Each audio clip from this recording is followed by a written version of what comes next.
ಒಪ್ಪಿಗೆಯನ್ನು ಕಾರ್ಯಕಾರಿ ಸಮಿತಿಯಲ್ಲಿ ಪಡ್ಕೊಂಡಿದ್ದಾರೆ. ಅಂದ್ರೆ ಇವೆಲ್ಲ ಸಾಹಿತಿಗಳು ಎಲ್ಲ ಲೇಖಕರು ಇವರು ದುಡ್ಡು ಇಟ್ಟವರು ನಾವು ಅಷ್ಟೇ ಅಲ್ಲ, ಇದೆಲ್ಲ ವ್ಯವಹಾರ ನಡೀತಾವ, ಅವ್ರದ್ದು ಮಾಡಿರಿ ನಮ್ಮದು ಮಾಡಿರಿ ಅಂತ ಈ ಥರ ಅರ್ಥ. ಮಹೇಶ್ ಜೋಶಿ ಅವರಿಂದ ಇದು ಹೊಸ ಟ್ರೆಂಡ್ ಶುರು ಆಗಿಬಿಟ್ಟದ.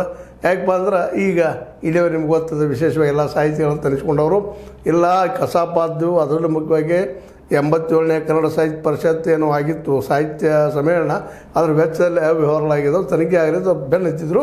ಅದಕ್ಕೆ ಪ್ರತಿಯಾಗಿ ಇವರು ಜಮಖಂಡಿಯಲ್ಲಿ ಮೆಜಾರಿಟಿ ಅದ ಇವ್ರದ್ದು.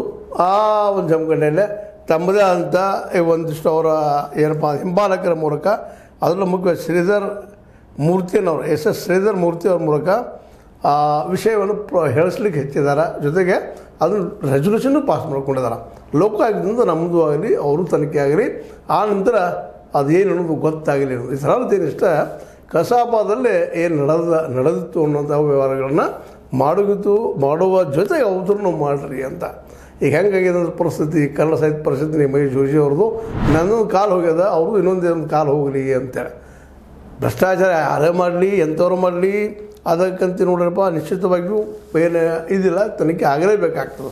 ಇವತ್ತೇನೋ ನಮ್ಮ HL ಪುಷ್ಪ ಅವರಾಗಿರ್ಬೋದು, ಮತ್ತು ಅವ್ರ ಜೊತೆಗಾರ ಪುಷ್ಪ ಅವ್ರ ಪತಿ RG ಹಳ್ಳಿ ನಾಗರಾಜ್ ಅವರಾಗಿರ್ಬೋದು, ವಸುಂಧರಾ ಭೂಪತಿ ಅವರಾಗಿರ್ಬೋದು, ಈ ರೀತಿಯಾಗಿ ಇವರೆಲ್ಲರ ವಿರುದ್ಧವಾಗಿಯೂ ತನಿಖೆ ಆಗಬೇಕಾಗ್ಯದ. ಇವರೆಲ್ಲರೂ ಏನಪ್ಪ ಅಂತಂದ್ರೆ ವಿಶೇಷವಾಗಿ